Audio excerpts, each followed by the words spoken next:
Hi guys, it's Mr. Stevens here. I wanted to read you guys a story today. This is a story that I remember reading when I was a kid, and it's for the older kids. It's called Hatchet by Gary Paulsen. What I'm going to do with this story is I'm going to read a chapter per video, so that way it's not too long, because it is a longer book. And we'll go ahead and do that right now. We'll start with chapter 1, which is a good place to start. And then hopefully you guys will like it enough where you'll watch the rest of the videos as well. So here we go. Hatchet by Gary Paulsen. Brian Robeson stared out the window of the small plane at the endless green northern wilderness below. It was a small plane, a Cessna 406, a bush plane, and the engine was so loud, so roaring and consuming and loud that it ruined any chance for conversation. Not that he had much to say. He was 13 and the only passenger on the plane with a pilot named, what was it, Jim or Jake or something, who was in his mid-40s and who had been silent as he worked to prepare for takeoff. In fact, since Brian had come to the small airport in Hampton, New York to meet the plane, driven by his mother, the pilot had spoken only 5 words to him. "Get in the co-pilot's seat," which Brian had done. They had taken off, and that was the last of the conversation. There had been the initial excitement, of course. He had never flown in a single-engine plane before, and to be sitting in the co-pilot seat with all the controls right there in front of him, all the instruments in his face as the plane clawed for altitude, jerking and sliding on the wind currents as the pilot took off, had been interesting and exciting. But in 5 minutes they had leveled off at 6,000 feet and headed northwest, and from then on the pilot had been silent, staring out the front, and the drone of the engine had been all that was left. The drone and the sea of green trees that lay before the plane's nose and flowed to the horizon spread with lakes, swamps, and wandering streams and rivers. Now, Brian sat, looking out the window with the roar thundering through his ears, and tried to catalog what had led up to his taking this flight. The thinking started. Always, it started with a single word: divorce. It was an ugly word, he thought, a tearing, ugly word that meant fights and yelling, lawyers. God, he thought, how he hated lawyers who sat with their comfortable smiles and tried to explain to him in legal terms how all that he lived in was coming apart, and the breaking and shattering of all the solid things, his home, his life, all the solid things. Divorce, a breaking word, an ugly breaking word, divorce. Secrets. No, not secrets so much as just the secret. What he knew and had not told anybody. What he knew about his mother that had caused the divorce. What he knew, the secret. Divorce, the secret. Brian felt his eyes beginning to burn and knew there would be tears. He had cried for a time, but that was gone now. He didn't cry now. Instead, his eyes burned and the tears came, the seeping tears that burned, but he didn't cry. He wiped his eyes with a finger and he looked at the pilot out of the corner of his eye to make sure he hadn't noticed the burning and tears. The pilot sat large, his hands lightly on the wheel, feet on rudder pedals. He seemed more a machine than a man, an extension of the plane. On the dashboard in front of him, Brian saw dials, switches, meters, knobs, levers, cranks, lights, handles that were wiggling and flickering, all indicating nothing that he understood, and the pilot seemed the same way. Part of the plane, not human. When he saw Brian look at him, the pilot seemed to open up a bit and he smiled. "Ever fly in a co-pilot seat before?" He leaned over and lifted the headset off his right ear and put it on his temple, yelling to overcome the sound of the engine. Brian shook his head. He had never been in any kind of plane, never seen the cockpit of a plane, except on films or on television.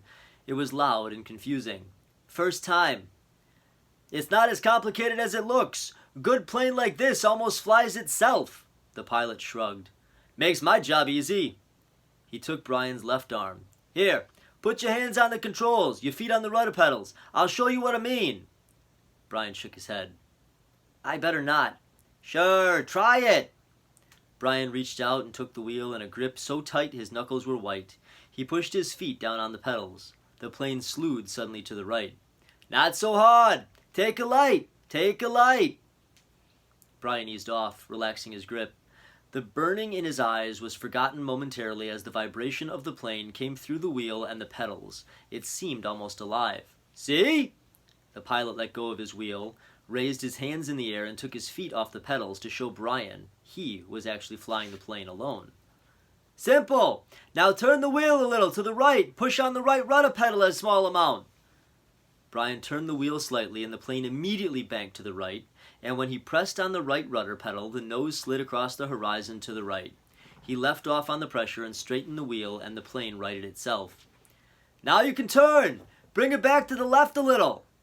Brian turned the wheel left, pushed on the left pedal, and the plane came back around. "It's easy," he smiled. "At least this part." The pilot nodded. "All of flying's easy. Just takes learning, like everything else. Like everything else." He took the controls back and then reached up and rubbed his left shoulder. "Oh, aches and pains. Must be getting old." Brian let go of the controls and moved his feet away from the pedals as the pilot put his hands on the wheel. "Thank you." But the pilot had put his headset back on, and the gratitude was lost on the engine noise, and things went back to Brian looking out the window at the ocean of trees and lakes. The burning eyes did not come back, but memories did, came flooding in. The words, always the words. Divorce, the secret, fights, split, the big split. Brian's father did not understand, as Brian did, knew only that Brian's mother wanted to break the marriage apart. The split had come, and then the divorce, all so fast, and the court had left him with his mother except for the summers and what the judge called visitation rights. So formal. Brian hated judges as he hated lawyers. Judges that leaned over the bench and asked Brian if he understood where he was to live and why. Judges who did not know what had really happened. Judges with the caring look that meant nothing as lawyers said legal phrases that meant nothing. In the summer, Brian would live with his father. In the school year, with his mother. That's what the judge said after looking at papers on his desk and listening to the lawyers talk. Talk. Words. Now the plane lurched slightly to the right, and Brian looked at the pilot. He was rubbing his shoulder again, and there was a sudden smell of body gas in the plane. Brian turned back to avoid embarrassing the pilot, who was obviously in some discomfort. Must have stomach troubles.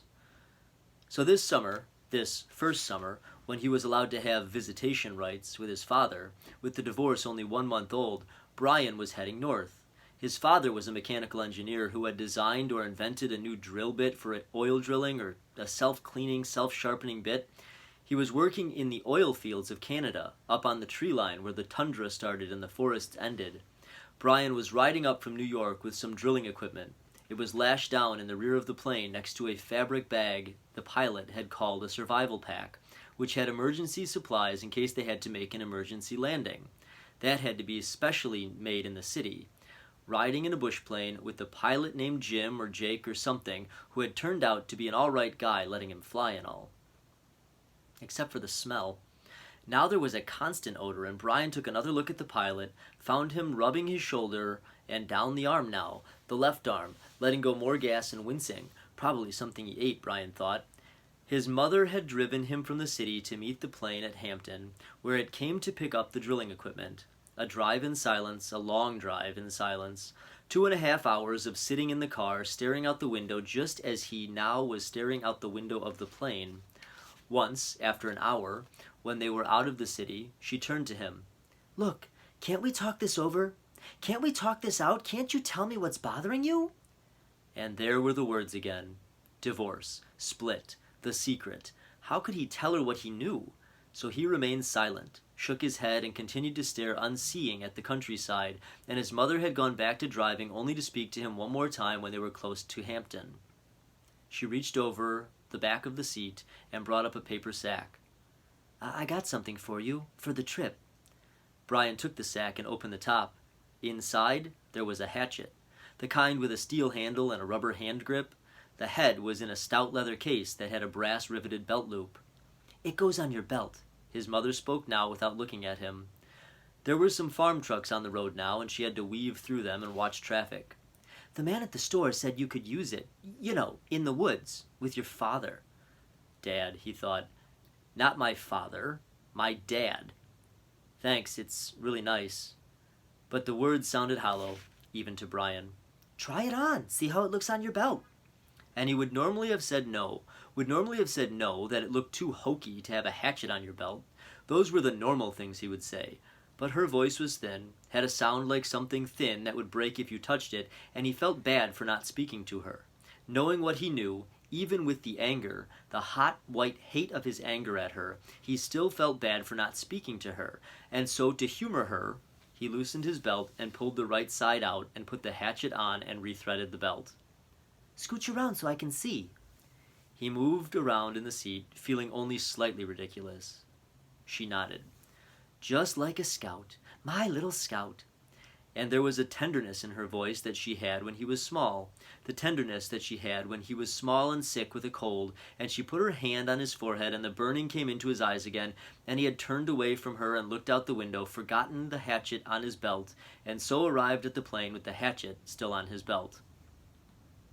Because it was a bush flight from a small airport, there had been no security, and the plane had been waiting, with the engine running, when he arrived, and he had grabbed his suitcase and pack bag and run for the plane without stopping to remove the hatchet.